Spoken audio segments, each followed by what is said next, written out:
আজকে আমাদের সমাজের যা অবস্থা, আমরা আমরা যারা মায়েরা আছি, যাদের ছেলে সন্তান, তাদের কিন্তু উচিত তাদের সন্তানকে সবসময় ভালো শিক্ষা দেওয়া আর ধর্মের পথে চালানো।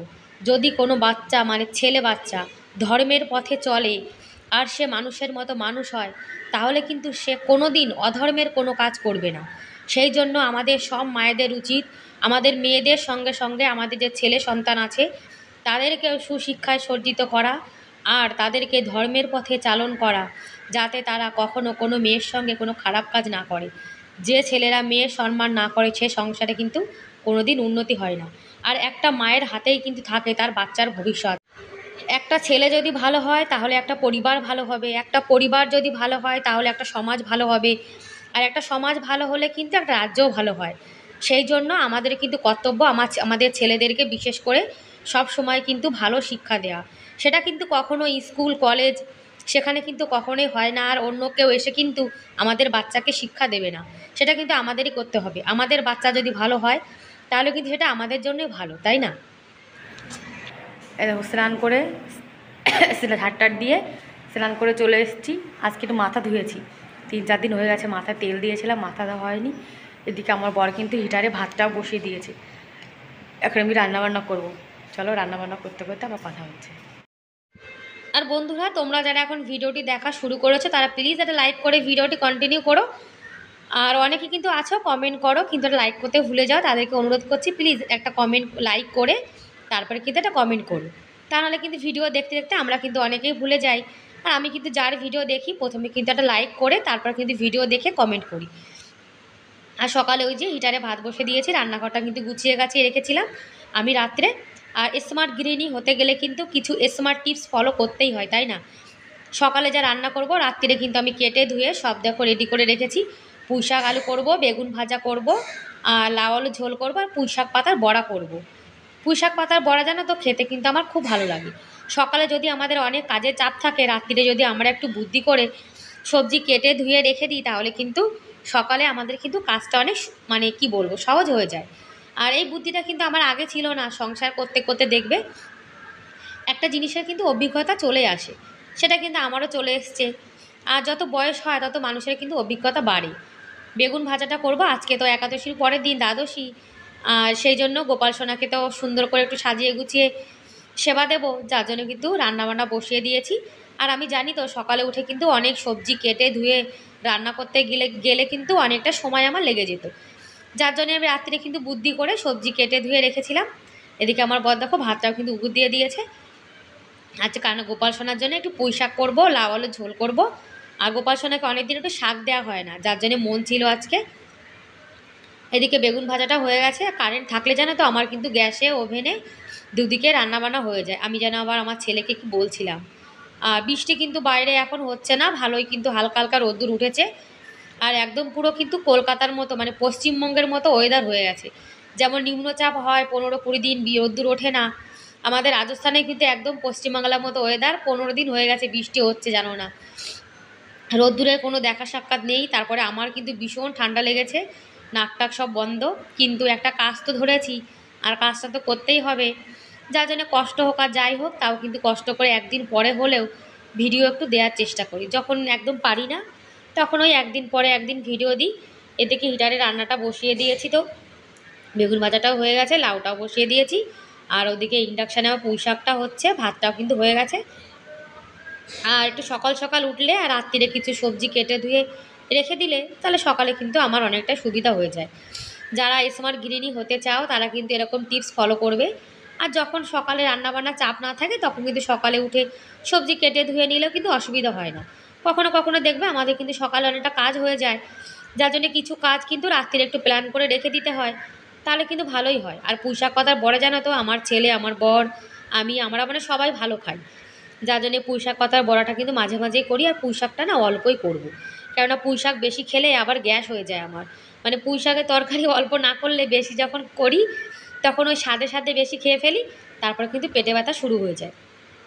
এদিকে পুঁই শাকটা হয়ে গেছে। আর জানো তো এই যে ইন্ডাকশান মানে ওভেনে রান্না করার জন্য যে কড়াইটা কিনেছি, কড়াইটা না একদম ভালো না, হালকা একদম।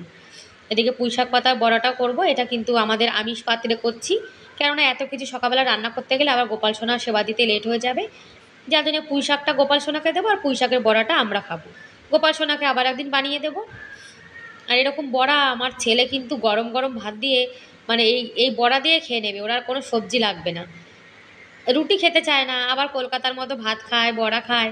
মানে ও কি জানো, হলো হাফ বাঙালি আর হাফ রাজস্থানি। এদিকে লাউ ঝোলটা কিন্তু হয়ে গেছে, মানে কারেন্ট চলে গেছিলো তো, যার জন্য আবার গ্যাসে বসিয়ে দিয়েছি। আর বর্ষাকালে জানো তো এরকমই হয়, একবার কারেন্ট যায় একবার আসে। এদিকে বড়াটাও কিন্তু হয়ে গেছে, গোপাল সোনার সেবাটাও কিন্তু দিয়ে দিতে হবে। এই দেখো সব রান্নাবান্না কিন্তু সকালে আমার কিন্তু একদম 7টার মধ্যে কমপ্লিট হয়ে গেছে। এখন আমার ছোট্ট সোনাকে সাজিয়ে গুছিয়ে রেখেছি, আর সাজিয়ে গুছিয়ে আমার গোপাল সোনাকে এখন ভোগ লাগাবো। আর গোপাল সোনার কৃপা ছাড়া তো কিছুই হয় না, গোপাল সোনা যা কৃপা করে সেটা কিন্তু আমাদের সঙ্গে অবশ্যই হয়। এই যে তুলসী পাতা দিয়ে আমার সোনাকে ভোগ লাগিয়ে দিয়েছি। আর কালকে জানো তো ফ্রিজে একটু ভাত ছিল, আমার দুই ছেলে খাইনি, তা ভাতটাতে না জল দিইনি, ভাতটা ফ্রিজে রেখে দিয়েছিলাম। আর এই ঠান্ডা ভাত গরম করতে গেলে দেখবে হাঁড়িতে কিন্তু লেগে যায়, যার জন্য একটা পাত্রে গরম জল করে নিয়েছি। এই গরম জলটা ভাতের মধ্যে দিয়ে 2-3 মিনিট একটু সুন্দর করে ফোটাবো, তারপরে কিন্তু পুরো একদম গরম ভাত হয়ে যাবে, কেউ কিন্তু ধরতেই পারবে না যে এটা ঠান্ডা ভাত। আর যদি আমি গরম না করতাম এবার, মানে এই জল দিয়ে না ফোটাতাম আর গরম করতাম, তাহলে কিন্তু অনেকটা ভাত দেখবে হাঁড়ির গায়ে কিন্তু লেগে থাকে, তখন অনেকটা ভাত কিন্তু অপচয় হতো, যার জন্যে এভাবে রেখে দিয়েছি। আর ভাতের কষ্ট যারা বোঝে তারা কিন্তু কখনো ভাত নষ্ট করে না।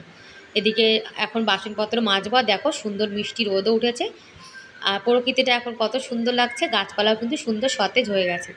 তারপরে কিন্তু তোমাদের সঙ্গে পরে ভয়েস দিচ্ছি, দুপুরের টাইমে কিন্তু আবার বৃষ্টি চলে এসেছিলো। আমাদের তুলসী গাছগুলো কিন্তু বৃষ্টির জন্য খুব সুন্দর মানে হয়ে গেছে। এদিকে বাইরে আজকে কেউ নেই, আমাদের ছোটো চাচির বড় ছেলে বাচ্চা হয়েছে, যার জন্য কিন্তু সবাই হসপিটালে রয়েছে। আর বৃষ্টি হয়ে রাস্তাটাও ধুয়ে মুছে গেছে, আর রাস্তাটা পরিষ্কার হয়ে রয়েছে, কেননা ঝাড়টার দিয়েছি তো যার জন্য। আর ঘর বাড়ির সঙ্গে সঙ্গে কিন্তু আমাদের আশপাশটা পরিষ্কার রাখতে হয়, আমাদের ঘরের আশপাশ যদি পরিষ্কার না থাকে তাহলে কিন্তু একদমই ভালো লাগে না। আর এই যে আমার ছেলেকে একটা অভ্যাস বানিয়ে দিয়েছি, ও কিন্তু রোজ সকালে স্নান করে গীতাজিকে প্রণাম করে, তারপরে ভগবানের দর্শন করে প্রণাম করে। বাচ্চা কাচ্চাকে কিন্তু সবসময় একটা ভালো রুটিন বানিয়ে কিন্তু চালানো উচিত, আর এটা কিন্তু সবটাই মায়ের উপরে নির্ভর করে। আর এই যে শিবজিতে এখন জল অর্পণ করছে আমার সোনাকে, জানো তো আমি কিন্তু এরকম মানে ছোটো মোটো যেটুকু আমার কর্তব্য আমি পালন করে যাচ্ছি, তারপরে ওর ভবিষ্যৎ তার বড় হলে তো ওরই হাতে। আর এদিকে তুলসী গাছে জল ঢালছে, আর তুলসী গাছে জল ঢালার সময় যে মন্ত্রটা বলতে হয় আমার সোনা কিন্তু সেটা বলতে পারে। আমি কিন্তু চেষ্টা করি জানো তো, আমার সোনা কিন্তু হনুমান চালিসা বিনা দেখে মানে না দেখে পাঠ করতে পারে। দেখো তারা ক্যামেরা দিয়ে তাকাও।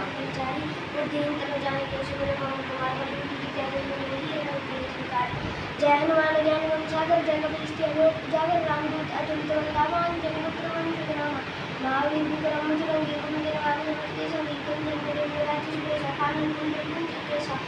ভগবানকে প্রণাম করা, তুলসীজিতে জল ঢালা, শিবজিকে জল অর্পণ করা, তারপর হনুমান চালিসার পাঠ করা, মা বাবাকে প্রণাম করা, এগুলো কিন্তু আমি চেষ্টা করি সবসময় আমার ছেলেকে একটু শেখানো।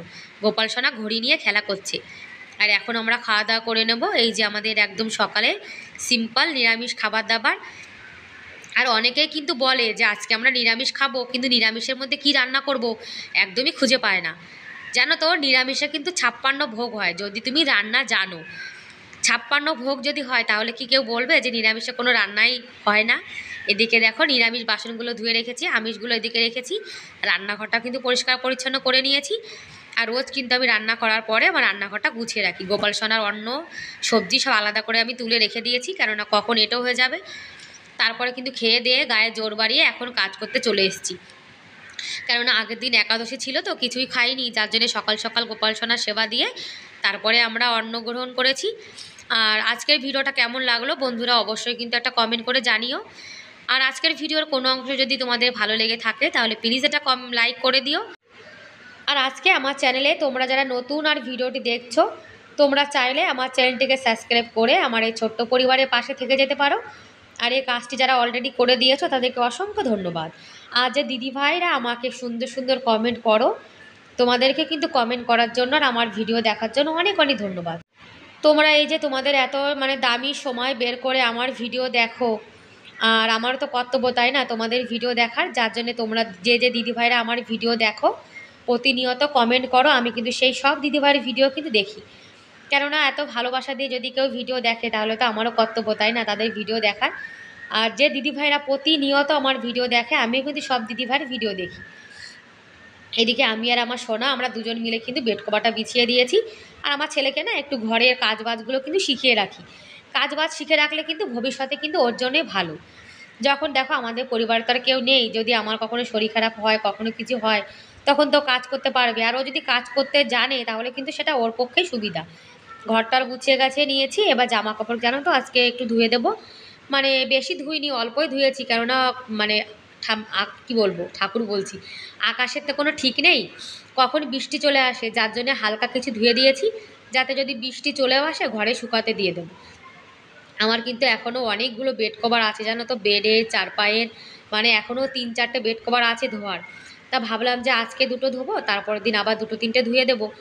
একদিনে বেশি ধুয়ে দিলে তারপরে বৃষ্টি চলে আসলে তখন কিন্তু ঘরের মধ্যে একদমই শুকানোর জায়গা থাকবে না। কিছু জামা কাপড় নিচে দেয়া আছে, আর কিছু উপরে নিয়ে এসেছি, কেননা নিচে তো একটা ছোট্ট দড়ি, আর একটা দড়িতে কিন্তু সব জামা কাপড় ধরে না। আর দেখো আমি জামা কাপড় ধুয়ে চলে এসেছি উপরে, তার মধ্যে কিন্তু রোদ্দুরটা দেখো চলে গেছে, এখন কিন্তু অত রোদ্দুর নেই। আর কি করব বলো, এখন ধুয়ে দিয়েছি, যতটা সময় বৃষ্টি না আসে ততটা সময় একটু উপরে থাক, তারপরে বৃষ্টি হলে আবার নিয়ে যাব। আর এই যে সাদা বেড কভারটা দেখছো, এই বেড কভারটা জানো তো খুব মোটা। আমার একটা ইচ্ছা আছে এবার শীতকালে না একটা ওয়াশিং মেশিন কিনবো। একটা ওয়াশিং মেশিন কেনা থাকলে তাহলে অনেক জামা কাপড় ধুলেও কিন্তু কষ্ট হবে না। তারপরে জামা কাপড় নিংড়ালে কিন্তু জামা কাপড়ে জানো তো মেশিনে যদি শুকিয়ে যায় তাহলে কিন্তু মানে অনেকটা ভালোই হয়। ব্যাস বন্ধুরা, তাহলে আজকের মতো এ পর্যন্তই, দেখা হবে পরের ভিডিওতে। ততক্ষণ অনেক ভালো থেকো, অনেক সুস্থ থেকো, বাই বাই।